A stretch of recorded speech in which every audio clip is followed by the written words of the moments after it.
Ontem, que a decisão do Brasil quanto ao tarifaço do presidente dos Estados Unidos, Donald Trump, é dar reciprocidade. Ah, vai com essa história da reciprocidade. Dupla aprendendo. O Lula, ele não, ele engajou.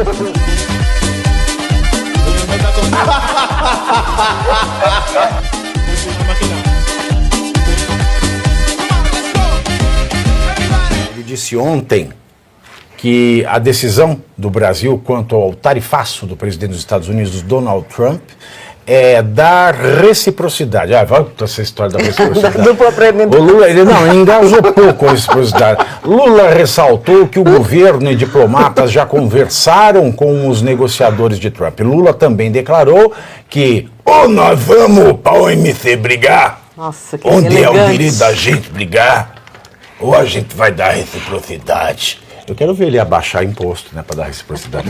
É o mínimo que se espera de um país que tenha dignidade e soberania. Virou moda soberania agora, né? Democracia, soberania, Também na reciprocidade. quarta-feira, o ministro do Desenvolvimento Agrário, Paulo Teixeira, que não fede nem cheira, não fede cheira assim, afirmou que o presidente dos Estados Unidos, Donald Trump, será o principal responsável caso os preços dos alimentos voltem a subir no Brasil. Olha que maravilha. Subir? Vai, Luiz Eles Arthur abaixaram, Nogueira. eles baixaram. Jogaram a culpa pro Trump. Não dava pra jogar no Bolsonaro, agora vai pro Trump. Exato. Bom, em relação à reciprocidade, acho que o Lula não entendeu até agora que o Brasil acabou sendo até privilegiado nessa história, com a menor alíquota de 10%.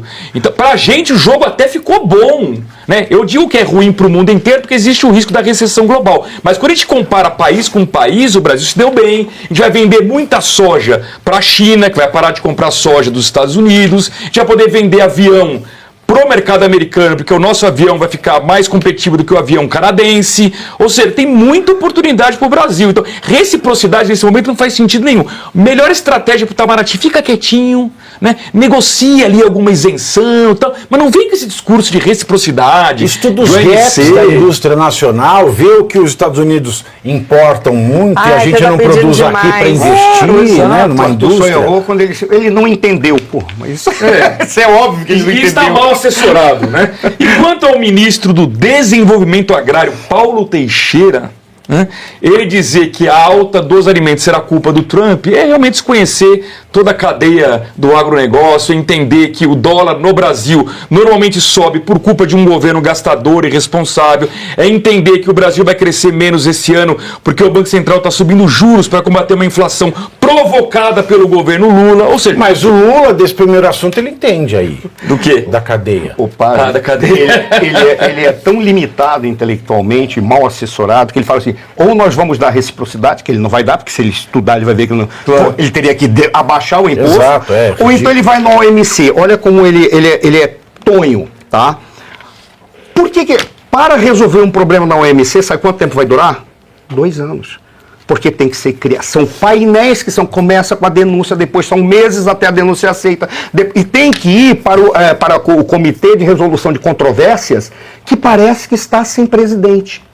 Então teria que ter organizado o mecanismo de resolução de controvérsias da OMC para que ele faça a entrada, depois crie um painel, depois crie uma área de resolução. A partir daí, se o país que foi demandado perdeu, quiser, ele pode recorrer. São 2 anos, cara. Para ver como ele só fala coisa assim demagógica. Ainda não. O sujeito que ia resolver o conflito árabe-israelense numa mesa tomando cervejinha. E conseguiu, agora você ele conseguiu. Teve sucesso. Ele conseguiu tomar cervejinha. Eu queria saber aonde que o ministro Paulo Teixeira está fazendo compras de supermercado. Ele podia dar para a gente essa dica, porque ele disse que o Trump será o responsável caso os preços dos alimentos voltem a subir. Onde eu faço compra não caiu ainda, tá no alto. Então eu queria saber aonde que já caiu para a gente poder, né, também usufruir desses preços, porque para ele ainda vai subir, já está lá em cima, o povo não está comendo nem ovo.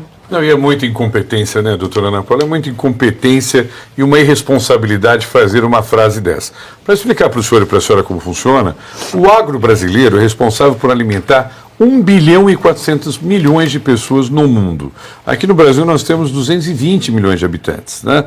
Então, se o agro tivesse, não tem, se tivesse algum problema para exportar, as nossas safras de grãos, nossos alimentos, ele venderia aqui com uma super safra dentro do Brasil a preços mais baratos. Então, ou seja, os tarifaços contribuiriam para caírem os preços dentro do Brasil. Então, é irresponsável falar com uma coisa. Eu não sei se é irresponsável, mal intencionado ou ambos, né? Parece que o governo, ele é uma mistura. A gente estava falando do sítio Pica-Pau Amarelo, parece que tem de tudo ali, né? Mula sem cabeça, boitatá, curupira, cuca, né? O Brasil, ele é superior nesse jogo dos tarifaços, porque ele consegue importar da China mais barato os insumos, principalmente químicos, que a gente precisa para a nossa indústria química, do que agora os Estados Unidos. E a gente também consegue exportar para os Estados Unidos, caso a gente faça beneficiamento desses insumos, de forma mais barata. O Brasil está ganhando nesse jogo. Tem que agradecer ao presidente Trump. Agora, você então, vê que loucura, Marcelo, você me lembrou de uma coisa agora. Com o presidente Bolsonaro, o plano safra foi recorde, né? Tanto é que beneficiou 2023 o Lula. Aí em 2024, o Lula prometeu, nós vamos ter o maior plano safra da história do universo. Eu não sei quantos bilhões para cá, etc, etc, etc, etc. Aí caiu a produção. Aí caiu a produção. E mesmo caindo a produção, a hora do povo que ia pegar o dinheiro do Plano Safra, não tem dinheiro, só tem dinheiro pro MST. Aí agora que o agro ia arrebentar, dólar alto. Os produtos brasileiros, que os Estados Unidos compram da China e do Brasil, né? Soja, celulose, etc. O agro ia rachar, ia dar um superávit nesse governo, mas agora está aí. Ele vai perder essa janela de oportunidade dos 10%, vai perder, porque perdeu a janela de oportunidade do Plano Safra, que falou que ia dar e não tinha dinheiro, e a produção já caiu, então ela vai cair ainda mais. Ou seja... Gente, mas olha agora, Ana olha, Paula. A gente volta nessa turma que hoje é ministro do governo Lula, que não tem preparo nenhum para estar onde está. Esse ministro do Desenvolvimento Agrário, puxei aqui rapidamente a carreira política dele. Ele foi primeiro subprefeito aqui em São Paulo na gestão da Luísa Erundina. Depois ele exerceu cargos como secretário municipal de Habitação e Desenvolvimento, foi presidente da Companhia Metropolitana de Habitação de São Paulo. Nada a ver com agro, ele não sabe nada de agro, tá? Aí ele exerceu o mandato de deputado federal pelo estado de São Paulo a partir de 2026 e em 2022 ele virou ministro do Desenvolvimento Agrário. Mas o desenvolvimento agrário não é desenvolvimento do agronegócio. Do agronegócio é o Ministério da Agricultura. Mas mesmo assim... Porque o Lula, ele cindiu o Ministério da Agricultura, então ele tem o Ministério da Agricultura, que não fede nem cheira, e esse do Paulo Teixeira, que é para cuidar do MST. Exato. Mas nem como o MST, ele não tem histórico de nenhum tipo de atividade. Mas a confusão continua. E independentemente de não ser atribuição, o que a Ana trouxe é o elemento que é quase a mesma coisa que Hitler fazia. Como é que Hitler fazia? Ele criava secretários ou comandantes, ou o que quer que seja, para atribuições semelhantes, aproximadas ou iguais, porque assim ele deixava a concorrência e ninguém fazia porcaria nenhuma. A decisão final era sempre dele, de acordo com a sua necessidade política. Olha, falando nisso. E você aí já está preparado para ter todos os argumentos para dizer que Marx não foi um cara legal, para dizer que o comunismo não é um lugar para diversidade, para desmontar essa grande fake news histórica da esquerda, que é repetida por nossos professores de história, de geografia, de sociologia, que é repetida nas universidades, que é repetida nos livros. Está preparado para dizer por que Marx não era um cara legal e por que todo marxista raiz também não é, e porque o comunismo é terrível.